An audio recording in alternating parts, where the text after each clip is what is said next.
ಬಹಳ ಈ ಸಾರಿ ಇದು ಒಂದು ವಿಶಿಷ್ಟವಾದಂತ ಹೋರಾಟ, ಒಂಥರ ಐತಿಹಾಸಿಕವಾದಂತ ಹೋರಾಟ ಅಂತ ಕರೆದ್ರೆ ತಪ್ಪಾಗಲಾರದು. ಈ ಹೋರಾಟವನ್ನ ಮಾಡಿದ್ದಾರೆ. ಅದಕ್ಕೆ ಸರ್ಕಾರ ಸಾಧಕ ಬಾಧಕಗಳನ್ನ ಚರ್ಚೆ ಮಾಡಿ, ಇವರೆಲ್ಲರ ಜೊತೆಲೂ ಕೂಡ ಚರ್ಚೆ ಮಾಡಿ ಒಂದು ತೀರ್ಮಾನಕ್ಕೆ ಬಂದಿದ್ದೀವಿ. ಕಳೆದ ಮೀಟಿಂಗು ಇದೇ ಜಾಗದಲ್ಲಿ ನಡೀತು.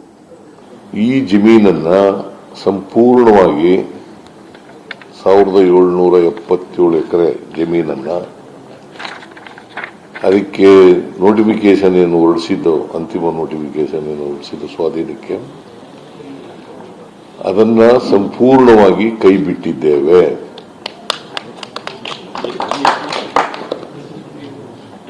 ಆದರೆ